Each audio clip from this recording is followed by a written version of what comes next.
സച്ചിദാനന്ദരൂപായ കൃഷ്ണായ കൃഷ്ണകർമ്മണേ നമോ വേദാന്തവേദ്യായ ഗുരവേ ബുദ്ധികാത്മനേ സ്മൃതിപുരാണാനാം ആലയം കരുണാലയം നമാമി ഭഗവത്പാദശങ്കരം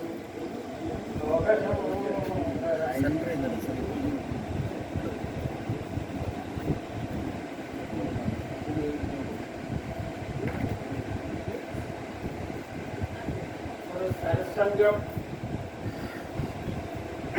വിദ്യ എന്നുള്ളത് സുഗുണം കൊണ്ട് സത്സംഗ സേവധീ നമാം ലോകത്തിന് പറഞ്ഞുതരാം. ഒരു നിധി കിട്ടുന്ന പോലെ നിധി എല്ലാവർക്കും എപ്പോഴും വല്ലവർക്കും പല സമയത്തും ഒരിക്കൽ കിട്ടിയ ഭാഗ്യം. അതാണ് സത്സംഗ സേവധീ നമാം.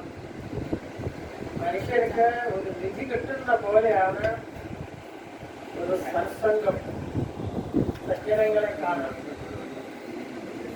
അങ്ങനെയുള്ള മഹാത്മാക്കൾ ജീവിച്ചിരുന്ന സ്ഥലത്ത് എത്തിച്ചേരാം. തീർത്ഥമാണ് പരിപാവനം പറയുന്ന സ്ഥലം. മഹാത്മാക്കൾ താമസിച്ച സ്ഥലം, അവരുടെ ജന്മസ്ഥലം, അവര് ഭഗവാനെ ലയിച്ചു ചേർന്ന സ്ഥലം, ഇതൊക്കെ പരിപാവനമായിട്ട് ഋഷിമാർ പറഞ്ഞത്. ഒരു 69 വർഷം മുമ്പ് ജീവിതത്തെ സഫലമാക്കി ഭൗതിക ശരീരം അപേക്ഷിച്ച് ദിവ്യ ശരീരത്തോടുകൂടി എല്ലാവരെയും അനുഗ്രഹിച്ചിരിക്കുന്ന ഒരു ദിവസമാണ് ഇന്ന് ആ യോഗിനിയമ്മയുടെ. സാധാരണ ആളുകൾക്കൊക്കെ ശരീരനാശം, ശരീരത്തിനൊക്കെ ജരാമരണങ്ങളൊക്കെ വരും, ജരാനരകളൊക്കെ വന്ന് മരണത്തിലെത്തിച്ചേരും. നാസ്തി തേഷാം യശക്കായേ ജലാമരണജം ഭയം. ദിവ്യന്മാർക്ക് ആ ഭയമില്ല, കാരണം യശസ്സാണ് അവിടുത്തെ ശരീരം. അതാണ് നാസ്തി തേഷാം യശക്കായേ ജലാമരണജം ഭയം. യശരീരന്മാർക്ക് മരണഭയമില്ല, ജലാനരകളൊന്നും അവരുടെ ശരീരത്തിനെ ബാധിക്കില്ല. അതുകൊണ്ടാണ് 69ാമത്തെ സമാധി ദിനം ഇവിടെ നമ്മൾ ഇത്രയും ആൾക്കാർ ഏതെങ്കിലും സജ്ജനങ്ങളെ കാണുന്ന മാത്രമേ ദർശനാദേവ സാധവ, സജ്ജനങ്ങളും ദർശന മാത്രമേ എല്ലാവരെയും അനുഗ്രഹിക്കുന്നു. അങ്ങനെ എനിക്ക് എത്രയോ സന്യാസിമാരുണ്ടാകുന്ന ഒരു പ്രദേശം, അവരെയൊക്കെ അനുഗ്രഹം കിട്ടി. അവരെടുക്കാന്നൊക്കെ, ആ സിദ്ധന്മാരുടെ എടുക്കാന്നൊക്കെ ജ്ഞാനം നേടാനും കഴിഞ്ഞ് അങ്ങനെ ജീവിതം സഫലമാക്കുക മാത്രമല്ല, വരും തലമുറയ്ക്ക് വേണ്ടി, വരുന്ന ആളത്തിന് വേണ്ടി, അവർക്ക് വേണ്ടി ആ ദിവ്യ ചൈതന്യ രൂപത്തിൽ ഇവിടെ പ്രകാശിക്കുകയാണ് ആ യോഗിനിയമ്മ. ആ ദിവസമാണ് നമ്മൾ നോക്കുന്നത്. ഇത്രയും സന്യാസി ശ്രേഷ്ഠന്മാർ എല്ലാവരും വന്നു ചേരാം. അതൊക്കെ എത്രയോ പുണ്യം കൊണ്ടാണ്. ഇങ്ങനെയുള്ള ഒരു സ്ഥലത്ത് നമ്മൾ സ്ഥിരമായി ആൾക്കാർ ഒത്തുകൂടുന്ന ഒരു സമ്പ്രദായം ഉണ്ടാവേണ്ടതാണ്.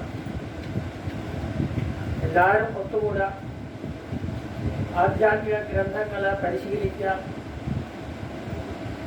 അതിന് ഒരു വിദ്യാപീഠം പോലെ തന്നെ, ഒരു ആധ്യാത്മിക വിദ്യാപീഠം പോലും ആ അമ്മയുടെ, യോഗിനി അമ്മയുടെ സ്മരണയ്ക്ക് വേണ്ടതാണ്. എല്ലാ ഗ്രന്ഥങ്ങളും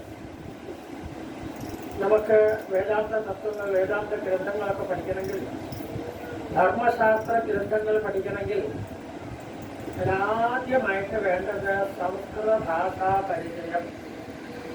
കാരണം എല്ലാം സംസ്കൃത ഭാഷയിലാണ് എഴുതി, അത് ദേവഭാഷയാണ്. ആ ഭാഷ പഠിച്ചു കിടക്കുമ്പോൾ തന്നെ മനുഷ്യൻ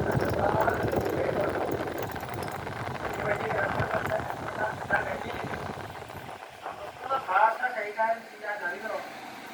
ശ്രദ്ധിച്ച് പഠിച്ചെന്തോ എന്നാൽ തന്നെ ഒരു നല്ലൊരു അറിവുണ്ടാവും, ധർമ്മബോധം മനുഷ്യനുണ്ടാവും. അതുകൊണ്ട് ഇപ്പോൾ കോട്ടയത്തെ നാശമന്ദിരം നടക്കുന്നു. അതുപോലെ കൃത്യമായിട്ട് ആഴ്ചയിലൊരിക്കലും സംസ്കൃത ക്ലാസുകളും ശ്ലോകങ്ങൾ അങ്ങനെ ചെറിയ ചെറിയ ഗ്രന്ഥങ്ങളിൽ തുടങ്ങി രാമായണവും അതുപോലെ തന്നെ ഭാഗവതവും നാരായണിയൊക്കെ കുറച്ച് കുറച്ചായിട്ട് വായിച്ച് പഠിക്കുന്നത് വലിയ നല്ലതാണ്. അതൊക്കെ ആ അമ്മയുടെ പേരിൽ നമ്മളിവിടെ ആരംഭിച്ചാൽ ഒരു വലിയൊരു കൃതജ്ഞത നമുക്ക് വേണ്ടിയാണ്. ആ ദിവ്യ രൂപത്തിലെ ഇന്നും ഇവിടെ നിലനിൽക്കുന്നത്. അതിൻ്റെ ഒരു ശക്തി കൊണ്ടാണ് നമുക്ക് ആൾക്കാരോട് ഒഴിച്ചു കൂടിയത്. അല്ലെങ്കിൽ ആരും വന്നു ചേരില്ല. അപ്പൊ അതുകൊണ്ട് തന്നെ മനസ്സിലാക്കാം ആ സ്ഥലത്തിന് ഒരു പ്രത്യേകതയുണ്ട്, ഒരു ചൈതന്യ വിശേഷം അവിടെ കൂടുതലുണ്ട്. അങ്ങനെ ദുഃഖത്തെയൊക്കെ സുഖമാക്കി മാറ്റി ഭഗവത്ഭേദമാണ്. മഹാത്മാക്കളൊക്കെ എന്താ അനുഭവം വന്നാൽ പരീക്ഷിച്ച് പറഞ്ഞു, സക്ഷകാലയം പ്രസക്തീകാരണം ശ്രീകുമാരന്റെ ശാപം കെട്ടിയപ്പോൾ അനുഗ്രഹമാക്കി മാറ്റി ഭഗവാനെ ഓർക്കാനൊരവസരം. അങ്ങനെ ഭഗവത് കഥകൾ കേട്ട് ഭഗവാന്റെ ലയിച്ച് ചെയ്യുകയുണ്ടായി. പരീക്ഷിച്ചു ദക്ഷൻ ശപിച്ച സമയത്ത് നാരദ മഹർഷി പറഞ്ഞു, ഇതൊരു അനുഗ്രഹമായിട്ട് ഭക്തോത്തമനുഗ്രഹമേവമേ മൈകപ്രവാസം ഋഷയേ സമുമോച ശാപം ഭക്തോത്തമനുഗ്രഹമേവമേ. മഹാത്മാക്കൾ അങ്ങനെ എന്ത് അനുഭവം വന്നാലും അനുഗ്രഹമായിട്ട് കരുതി ഭഗവത് സമീപത്തിലേക്ക് എത്താൻ ഒരു വഴിയായില്ലോ എന്ന് വിചാരിച്ചത് സംഭവിക്കില്ല.